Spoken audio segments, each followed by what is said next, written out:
Hello inspiring teachers, स्वागत है आपका डेली वाइट्स में।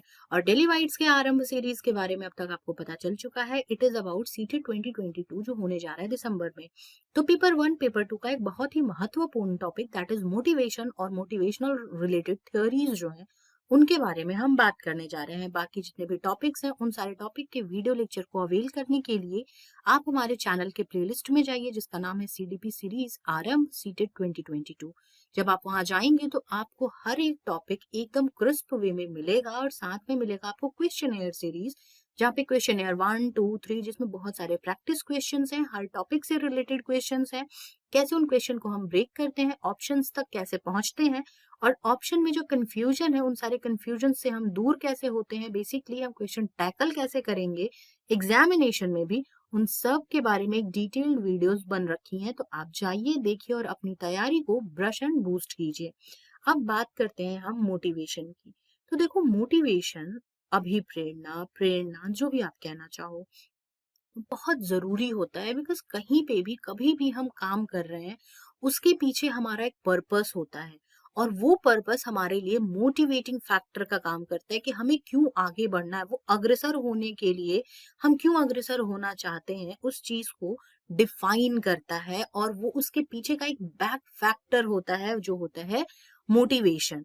तो अब मोटिवेशन कई रूपों में मिलता है हमें। जब हमें हमारा गोल मिल जाए तब, जब हमारे सपोर्टिव पीयर्स हों तब, इन्वायरमेंट फ्रेंडली हो, डिटर्मिनेशन हो आपके पास, आप चैलेंज पार करने के लिए तैयार हो और अपॉर्चुनिटीज मिलती हो, रिवॉर्ड्स हो, इनकरेजमेंट हो, ये सारे जो है ना फॉर्म्स ऑफ मोटिवेशन है जहाँ पे डिफरेंट डिफरेंट लेवल पे मोटिवेशन की जरूरत होती है। लेट्स से कि एक फर्म में आप काम कर रहे हो तो वहां का इन्वायरमेंट आपके लिए मोटिवेशन का काम करेगा। या फिर आप किसी एग्जाम को क्लियर करना चाहते हो तो वो आपके लिए एक गोल है और वो जब क्लियर हो जाएगा तो that will lead to a very different you, जहाँ पे कि you will be feeling very motivated. अभी आपके आरंभ सीरीज को फॉलो करने का क्या रीजन है? Because you want to clear CTET 2022। आप उसको क्लियर करना चाहते हो, एक गोल है तो आपने इस गोल को फिक्स किया है और मोटिवेट आप हर दिन हो रहे हो कि नहीं, मुझे ये गोल कंप्लीट करना है, कंप्लीट करना है, कंप्लीट करना है। और आप काम कर रहे हो, साथ में अब रिवॉर्ड्स क्या होगा? तो जब आप टॉपिक वाइज मॉक लगाओगे और आपके रिजल्ट्स बहुत अच्छे आएंगे, उसमें आप देख पाओगे कि आपका स्कोर कार्ड धीरे धीरे धीरे धीरे ऊपर की तरफ बढ़ रहा है, तो आपको बहुत अच्छा फील होगा and that will lead to a different kind of encouragement, जो आप धीरे धीरे और अच्छा करने की तरफ बढ़ जाओगे। तो अब बात करते हैं कुछ मोटिवेशन के डेफिनेशंस के बारे में। तो देखो, रेली एंड लुइस ने बताया कि मोटिवेशन एक प्रोसेस है that helps to direct the learners internal energies. Energies को डायरेक्ट करने का, चैनलाइज करने का एक तरीका है जिसमें कि गोल्स ऑब्जेक्टिव जो होते हैं वे भिन्न हो सकते हैं, अलग हो सकते हैं, लेकिन उस एनर्जी को हम चैनलाइज करते हैं। वेयर एज स्किनर का ये कहना था कि motivation is super highway to learning. Skinner एक बिहेवियरिस्ट हैं, तो ऑब्वियस सी बात है कि उनके अकॉर्डिंग क्या था कि बिहेवियर में जो परिवर्तन हो रहा है उसकी वजह से लर्निंग हो रही है। तो बिहेवियर में परिवर्तन कब होगा? जब मोटिवेशन होगा कोई चीज करने का। तो that is why he is saying कि motivation is super highway to learning. सीखने के लिए सुपर हाईवे है। 3 इंपॉर्टेंट एस्पेक्ट है मोटिवेशन के लिए। सबसे पहला है नीड। जरूरत क्या है, आवश्यकता क्या है आपके मोटिवेशन की? वो आवश्यकता बायोलॉजिकल हो सकती है, सोशियोजेनिक हो सकती है। Why do you want to clear CTET? Because teacher बनने के लिए, पैसे कमाने के लिए, सोशियोजेनिक, समाज से ये वैलिडिटी मिलने के लिए जरूरी है कि आप सीटेड क्लियर करो। आपका डिराइविंग फोर्स क्या है? अच्छा मार्क्स, वो आपका डिराइविंग फोर्स है। और इंसेंटिव, उस मार्क्स के आने के बाद जो आपको सोसाइटी में रिकॉग्निशन मिलेगी as teacher, that is your incentive, reward after certain behaviour. तो ये तीनों बहुत ही इंपॉर्टेंट है और बहुत इंपॉर्टेंट एस्पेक्ट है मोटिवेशन के।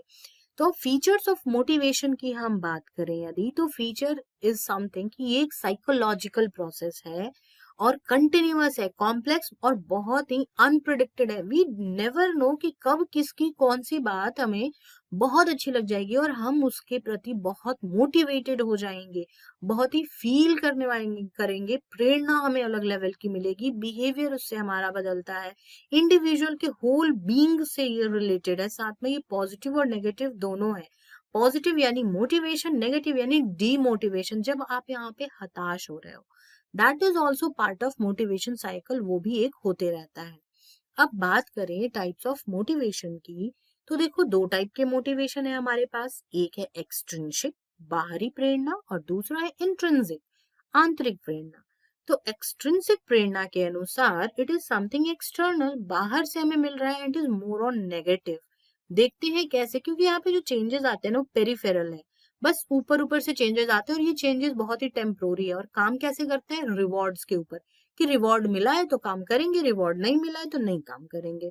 Whereas intrinsic motivation is more internal, आंतरिक प्रेरणा है and it is more positive, because यहाँ पे जो changes आ रहे हैं ना within, भीतर से changes आ रहे हैं, you want to crack that exam, that is why you are joining the batch, that is why you are pursuing each and every lecture of आरंभ सीरीज। तो ये चीज मोटिवेशन है जो विदिन है। यहाँ पे जो चेंजेस आ रहे हैं वो परमानेंट चेंजेस आ रहे हैं और यहाँ के जो एक्शंस होंगे वो रिवॉर्ड से, रिवॉर्ड की वजह से इन्फ्लुएंस नहीं होंगे, रादर एक्शंस वाकई में एक्शंस होंगे, because you want to have that change, वो परमानेंट चेंज आप देखना चाहते हो खुद में। That is why that motivation is there. तो टाइप्स ऑफ मोटिवेशन दो टाइप के हैं, extrinsic and intrinsic. Extrinsic is external whereas intrinsic is internal, जो अंदर से आप मोटिवेटेड रह रहे हो। अब बात आती है कि थियोरीज कौन कौन सी है मोटिवेशन की, ठीक है। तो एक्सटर्नल और इंटरनल मोटिवेशन से रिलेटेड एक थियोरी है पुल और पुश फैक्टर थियोरी। दिया था कोलमैन ने, जेम्स ए कोलमैन, जिनका ये मानना था कि पुश इज सेल्फ मोटिवेशन और pull is external motivation. Self motivation is internal motivation, intrinsic है, पुश इज इंट्रिंसिक, जहां पे कि खुद के इंटरेस्ट से ड्रिवन होकर के कोई काम किया जा रहा है, hobbies, achievement, interest, pleasure, whatever it is.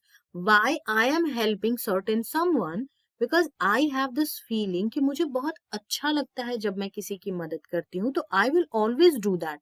वो क्या होगा, सेल्फ मोटिवेटेड होंगी मैं कि हर बार मुझे किसी की मदद करनी है। वेयर एज एक्सट्रिंसिक मोटिवेशन और एक्सट्रिंसिक फैक्टर्स जो है, इन एक्सटर्नल मोटिवेशन जो पुल का पार्ट है, वहां पे मोटिवेशन हर एक एक्शन के लिए, कि ओके तुम्हें कंपटीशन में पार्टिसिपेट करना है, ठीक है जी, मन नहीं है फिर भी कर ले, क्योंकि कंपटीशन का जो जीतने का राशि है वो बहुत ही ज्यादा है, तो I just want that money, I just want to fetch that money, that is why मैं कोई काम करूंगी। तो एक्सटर्नल मोटिवेशन। इसी प्रकार एक मोटिवेशन का साइकिल भी है। मोटिवेशन के साइकिल के अनुसार पहले हमारी जरूरत होती है, ड्राइविंग फोर्स आता है, इंसेंटिव्स दिखता है कि क्या इंसेंटिव मिल रहा है, और गोल। ये सारी चीजें जो ये है ना वो प्रॉपर वे में चलते रहती हैं, इसी को हम कहते हैं motivation cycle.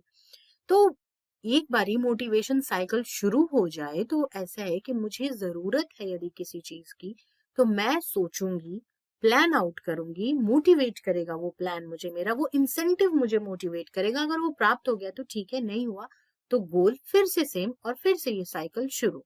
Now coming to schools of psychology और approaches of psychology about motivation.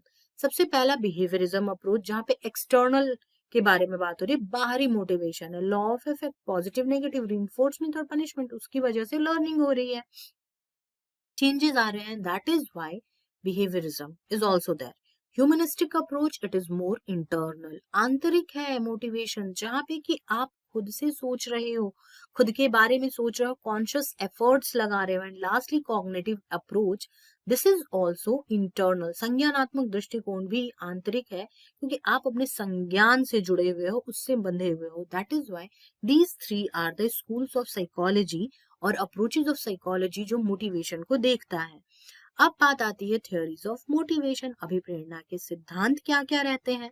तो सबसे पहला सिद्धांत है अब्राहम मैस्लो का, दूसरा सिद्धांत मैकडूगल का, तीसरा हल्स की ड्राइव रिडक्शन थ्योरी, चौथा थॉर्नडाइक, पांचवा स्किनर एंड छठा सिगमंड फ्रॉइड। तो हमने थॉर्नडाइक और स्किनर को पढ़ लिया है।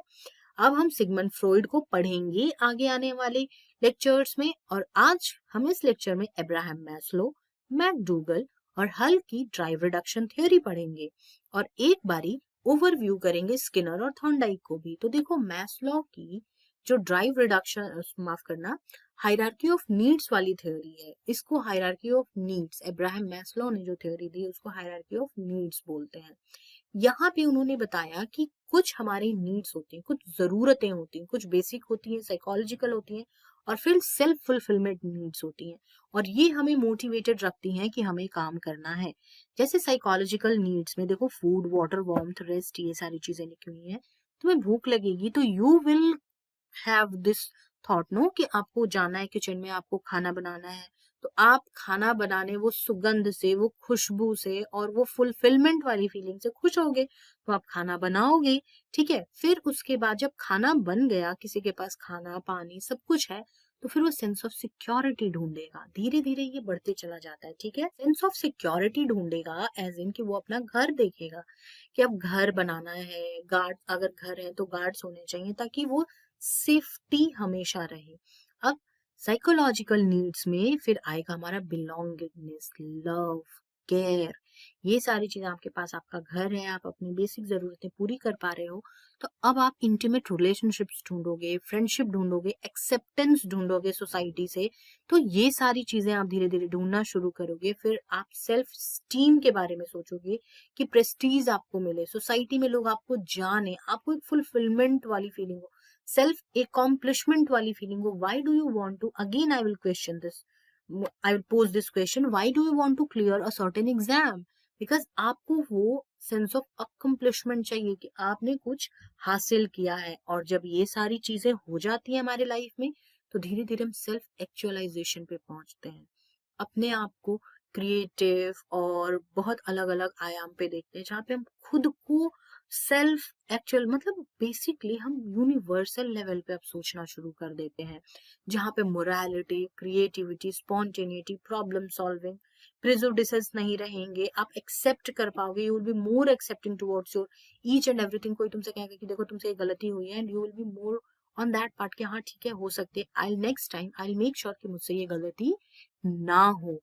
तो ये सारी चीजें धीरे धीरे कंप्लीट हो चुकी हैं आपकी लाइफ में विदाउट इवन यू नोइंग। ये सारी चीजें कंप्लीट हो गई हैं, that is why you are moving towards self actualisation. और ये जो सेल्फ एक्चुअलाइजेशन और ये सारी चीजें हैं, ये मोटिवेशन का काम कैसे कर रही हैं? तो देखो, जिसके पास खाने के लिए ही नहीं है, वो क्या मोरालिटी की बात करेगा, राइट? तो खाना इज बेसिक जरूरत है ना, कि पहले वो अपना पेट भरेगा, उसके बाद वो ज्ञान की बातें करेगा। कभी भी वो कहते हैं ना कि भूखे पेट ना भजे गोपाला। Why we are saying these all sayings, हम ये सारे इडियम्स या जुमले क्यों पढ़ रहे हैं? क्योंकि भूखे पेट, पहले ही हमें भूख लगी है तो हम क्या ही भक्ति करेंगे, ध्यान तो हमारा पेट पे रहेगा कि भूख लगी है, भूख लगी है, कुछ खाना है, कुछ खाना है। तो psychological needs, safety, belongingness, esteem, actualisation, ऐसे ऐसे करते हुए ही ये बढ़ता है, कभी भी एक साथ नहीं बढ़ता। सेल्फ एक्चुअलाइजेशन को देखो, यहाँ पे एक और ट्रायंगल से दर्शाया हुआ है। वीडियो को पॉज करके आप इसको आराम से पढ़ सकते हैं, और आपको जो भी बातें हमने करी हैं वो एकदम क्लियरली समझ में आ जाएंगी। नाउ आप खुद को सेल्फ एक्चुअलाइजेशन की तरफ लेके चलिए, हम हमारे वेबसाइट दैट इज www.dailybytes.in की तरफ। आप जब वहां जाएंगे तो आपको वहां पे कोर्सेज और मॉक टेस्ट पेपर के सेक्शन में जब आप नीचे की तरफ आओगे, तो आपको मिलेगा एक फुल्ली डेडिकेटेड टाइल जो होगा सीटेड के ऊपर, मात्र ₹1 में। बहुत सारे फुल लेंथ मॉक अवेलेबल है, साथ में आपको टॉपिक वाइज मॉक भी अवेलेबल है। तो आप वहां जाएं, आरंभ सीरीज को पहले फॉलो करें, फिर टॉपिक वाइज मॉक लगाएं और अपनी तैयारी को एक लेवल अप बूस्ट करें। अब बात करते हैं इंस्टिंक्ट थ्योरी की, जो दी मैकडूगल ने। इन्होंने बताया मोटिवेशन एसोसिएटेड होता है हमारे इंस्टिंक्ट से, हमारे इमोशन से। जैसे इमोशन होंगे हम उसी तरीके से डिराइव होंगे। तो इन्होंने 14 कुछ कुल मिलाकर के 14 इंस्टिंक्ट बताए थे, जैसे कि रिपल्शन। रिपल्शन यानी हम दूर भाग रहे हैं किसी चीज से, वो कब होगा? जब डिस्गस्ट होगा, हेट होगा, नफरत होगा, चिढ़ होगी। क्यूरियोसिटी कब होगा? इमोशन क्या होगा? Wonder, yes I want to know that, I want to know this also, I want to know that also. तो इस वजह से क्यूरियोसिटी की वजह से आपको ये भी जानना है कि हिस्ट्री क्या है, आपको ये भी जानना है आपको साइंस क्या है, ठीक है, आपको ये भी जानना है क्वांटम क्या है। तो ये क्यूरियोसिटी की वजह से यू वांट टू हैव जो इमोशन अटैच है दैट इज वंडर। उसी तरीके से escape, fear, appeal, distress, laughter, amusement, खुशी। तो ये इमोशन, ये इंस्टिंक्ट जो है वो हमारे एसोसिएटेड रहते हैं इमोशन से, और इनकी वजह से हम मोटिवेटेड रहते हैं एक सर्टेन टाइप ऑफ वर्क को करने के लिए। Is that right? All right, आगे बढ़ते हैं अब ड्राइव रिडक्शन थ्योरी की तरफ। आगे बढ़ते हैं अब ड्राइव रिडक्शन थ्योरी जो हल ने दिया था उसके बारे में। हल का ये कहना था कि हम पहले अपनी जरूरतें आइडेंटिफाई करते हैं, फिर उसके बाद उसको ड्राइविंग फोर्स क्या है वो देखते हैं, एंड लास्टली ड्राइव के रिडक्शन के लिए हम कोई एक बिहेवियर अपनाते हैं जो कि काम करता है हमारे लिए मोटिवेशन का। एग्जाम्पल के तौर पे प्यास लगी है मुझे, तो मैं क्या करूंगी, एक मैं अनबैलेंस्ड इक्विलिब्रियम में हूँ, right now I want to have some food and water in my system. तो जरूरत क्या है? पानी। इक्विलिब्रियम अनबैलेंस्ड हो चुका है मेरा, जरूरत है। ड्राइव क्या है? My hunger and thirst. जरूरत क्या है करने की, जो डिराइव करेगा उस रिड्यूस करने के लिए, उस डिराइव को, उस जरूरत को रिड्यूस करने के लिए जो ड्राइव रिड्यूसिंग बिहेवियर है वो क्या होगा? Drinking of water, eating of food, eating of fruit और एनीथिंग। एंड लास्टली जैसे ही ये सारी चीजें खत्म हो जाएंगी, मेरा भूख प्यास दोनों मिट जाएगा, देन जो बैलेंस होगा वो रिस्टोर हो जाएगा, इक्विलिब्रियम विल बी रिस्टोर्ड। तो इस तरीके से हम ड्राइव, अपने ड्राइव को रिड्यूस करने के लिए जब कोई काम करते हैं तो हम अपने ड्राइव से मोटिवेटेड होते हैं, और ड्राइव रिड्यूस करने के लिए जब हम काम करते हैं तब वो एक मोटिवेशन होता है कि हमें कैसे इस ड्राइव को खत्म करना है। तो this is what hull have to see us. Next thing, another words अगर इस चीज का लें तो देखो, जरूरत है, जरूरत के बाद ड्राइव आया, ड्राइव के बाद मोटिवेशन टू एक्ट, हमने क्या किया उस ड्राइव को खत्म करने के लिए। हेमियोस्टेसिस मतलब वापस से हेमियोस्टेसिस यानी इक्विलिब्रियम रीस्टोर हो गया। कुछ टाइम बाद वो इक्विलिब्रियम फिर डिस्टर्ब हुआ, फिर जरूरत पैदा हुई, फिर ड्राइव आया, फिर मोटिवेशन टू एक्ट आया, एंड फिर हेमियोस्टेसिस आया। तो this is the complete cycle which keeps on moving, ये हमेशा ही चलते रहता है। अगली बात आती है थॉर्नडाइक के ऊपर। तो देखो, थॉर्नडाइक फाउंडर थे मॉडर्न एजुकेशनल साइकोलॉजी की। इन्होंने लॉज ऑफ जो लर्निंग है उनको क्लब करके हमें बताया था, law of effect, law of exercise, law of readiness, जहाँ पे कि सीखने के लिए रेडी होना जरूरी है, अभ्यास करना जरूरी है, और उसके बाद इफेक्ट, कोई भी काम करते हैं उसका पॉजिटिव नेगेटिव जो इफेक्ट आता है उससे हम मोटिवेटेड होते हैं और वैसे ही हम आगे काम करते हैं। फिर बात आई स्किनर की, जो लास्ट फेमस बिहेवियरिस्ट थे। इन्होंने ऑपरेंट कंडीशनिंग के बारे में, क्रिया प्रसूत अनुबंधन के बारे में अपना सिद्धांत दिया। इन्होंने लॉ ऑफ इफेक्ट पे काम किया, और इनका ये मानना था कि रीइंफोर्समेंट और पनिशमेंट बहुत ही जरूरी है, लेकिन पनिशमेंट अच्छा काम नहीं करता, तो we have to work upon reinforcement, हमें रीइंफोर्समेंट पे काम करना चाहिए।